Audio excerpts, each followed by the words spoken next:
People don't argue about calibers because they love ballistics. They argue because they're afraid of choosing wrong. Before we go further, this is Weapon Tradeoff. Subscribe if you want clear thinking instead of endless caliber wars. When it comes to home defense, no debate is louder than 9mm versus 45. Gun counters split, forums explode, friends repeat opinions they heard years ago, and most of it ignores the one thing that actually matters: what happens under stress. This isn't about which round is more powerful. It's about what each caliber quietly takes away from you when adrenaline, fear, and poor conditions enter the equation. Number 1, the first trade-off is control versus confidence. Many people feel more confident holding a .45. It feels heavier. It feels decisive. There's a belief that bigger bullets end problems faster. That confidence can be real. Confidence affects decision-making, but control is measurable. 9mm produces less recoil. That allows faster recovery between shots and better control when grip strength isn't perfect. Under stress, hands tighten, posture degrades, and fine motor skills disappear. Lower recoil becomes easier to manage consistently. The trade-off is psychological assurance versus mechanical control. 45 often gives emotional confidence. 9mm gives physical controllability. Neither advantage matters if you don't understand which one you personally rely on more. Number 2, recoil changes accuracy more than caliber ever will. Most defensive shootings miss. That's uncomfortable to admit, but it's true. Recoil doesn't just move the gun, it disrupts timing, vision, and follow-through. Under stress, shooters anticipate recoil more aggressively, pulling shots off target. 45 has heavier recoil impulse. Even experienced shooters notice slower follow-up shots. Under adrenaline, that gap widens. 9mm recoils less and returns to target faster. That doesn't guarantee accuracy, but it increases the opportunity to correct mistakes. The trade-off is simple. 45 delivers heavier impulse per shot. 9mm allows faster correction after error.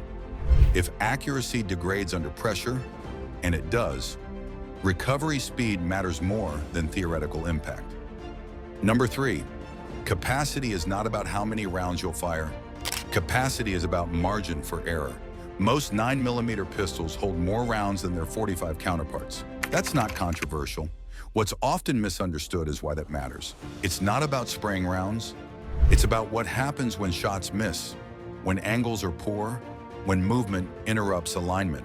More rounds don't make you safer by default. They make you more forgiving of mistakes. The trade-off here is restraint versus margin. 45 encourages deliberate pacing. 9mm allows recovery from bad assumptions. Neither is reckless. They simply assume different failure rates. Number 4, follow-up shots matter more than first impressions. People love to talk about the first shot. Reality doesn't always cooperate. Threats don't stop moving because a decision was made. Stress doesn't disappear after one trigger press. Follow-up actions are where most defensive encounters are decided. 9mm allows quicker follow-up shots for most shooters.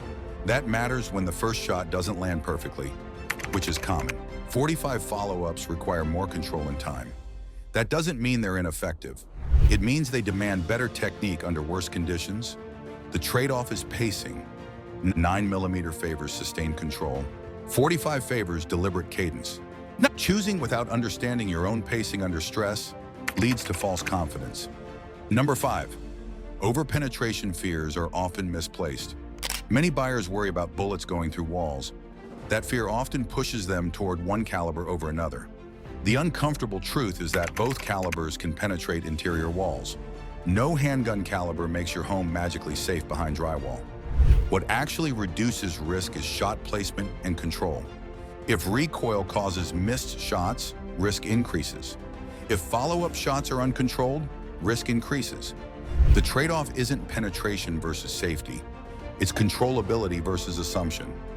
Choosing a caliber because it feels safer on paper ignores how humans actually perform when scared. Number 6, grip strength and fatigue matter more than people admit. Under stress, grip strength drops. Fatigue sets in faster, hands sweat, muscles tense. 45 demands more grip control to manage recoil consistently. For some shooters, that's manageable. For others, accuracy drops rapidly after the first shot. 9mm places less demand on grip strength, allowing more consistent performance across multiple actions. The trade-off becomes physical endurance versus initial authority. If strength and recoil management are reliable, 45 remains viable. If not, 9mm offers more consistency when the body starts failing. Number 7. Training amplifies differences instead of removing them. With regular training, both calibers perform well. Skill closes gaps. But most people don't train under stress. They train in calm environments. When stress arrives, training gaps widen. 9mm benefits more from limited training because it is easier to control without perfect technique. 45 benefits more from extensive training because control improves with experience. The trade-off is accessibility versus mastery. 9mm is more forgiving early. 45 rewards long-term proficiency. Buying without honesty about training habits skews the decision. Number 8. Noise, blast, and disruption affect follow-through. Indoor gunfire is disorienting. Muzzle blast, concussion, and sound disrupt concentration. 45 produces heavier impulse and blast perception for many shooters. That can interrupt follow-through and awareness. 9mm is still loud, but typically less disruptive to shooter balance and rhythm. The trade-off isn't comfort, it's disruption recovery. The faster you regain awareness, the better your decisions become. Number 9. Confidence can lie to you. Some people shoot 45 better because they believe in it. That belief sharpens focus and commitment. Others shoot 9mm better because they trust their control. Confidence matters, but misplaced confidence is dangerous. The trade-off is belief versus evidence. Belief can stabilize performance. Evidence shows patterns under stress. The smart decision respects both without letting either dominate. Number 10. Misses matter more than hits in home defense. This is uncomfortable but critical. Misses are what endanger others. Misses travel unpredictably. Misses compound risk. The caliber that reduces misses is often the safer choice, regardless of reputation.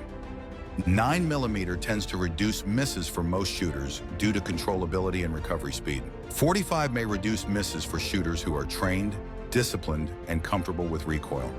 The trade-off is population-wide reliability versus individual capability. Number 11. Decision simplicity under adrenaline.